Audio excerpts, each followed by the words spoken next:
മൂന്നാർ യാത്രികരെ ഗതാഗത കുരുക്കിൽ വലയ്ക്കുന്ന നേര്യമംഗലം പാലത്തിന് ബദൽ മാർഗം ഒരുങ്ങുന്നു. പഴയ പാലം നിലനിർത്തിക്കൊണ്ട് കൊച്ചി മൂന്നാർ പാത പദ്ധതിയിൽ ഉൾപ്പെടുത്തിയാണ് സമാന്തര പാലത്തിന്റെ നിർമ്മാണം. പാലം യാഥാർത്ഥ്യമാകുന്നതോടെ വിനോദത്തിനും വികസനത്തിനും ഒരുപോലെ കുതിപ്പ് ഏകും.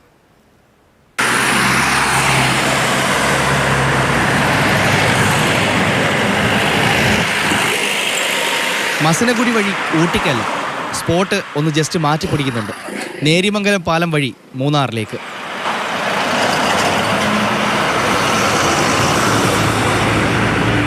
ആയിരത്തി 1924 തിരുവിതാംകൂർ ഭരണാധികാരി സേതുലക്ഷ്മിഭായ് നിർമ്മാണം തുടങ്ങിയ ചരിത്രപ്രസിദ്ധമായ പഴയ പാലത്തിന് സമാന്തരമായി പുതിയ പാലം. മൂന്നാറിലേക്കുള്ള മാർഗം ഏറ്റവും കൂടുതൽ സമയം വാഹനങ്ങൾ കുടുങ്ങിക്കിടക്കുന്ന പഴയ പാലത്തിന്റെ ഇരട്ടി വലുപ്പത്തിലാണ് പുതിയ പാലത്തിന്റെ നിർമ്മാണം.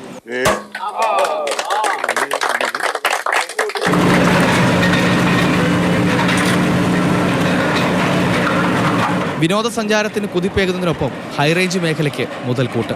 പഴയ പാലം നിലനിർത്തിക്കൊണ്ടുള്ള സമാന്തര പാലം നാടിൻ്റെ ചരിത്രത്തെയും വളർച്ചയെയും ഓർമ്മപ്പെടുത്തുന്നതാകും.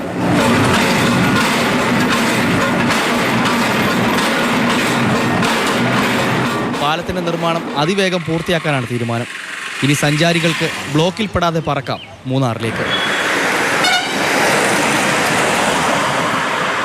മാതൃഭൂമി ന്യൂസ്, കൊച്ചി.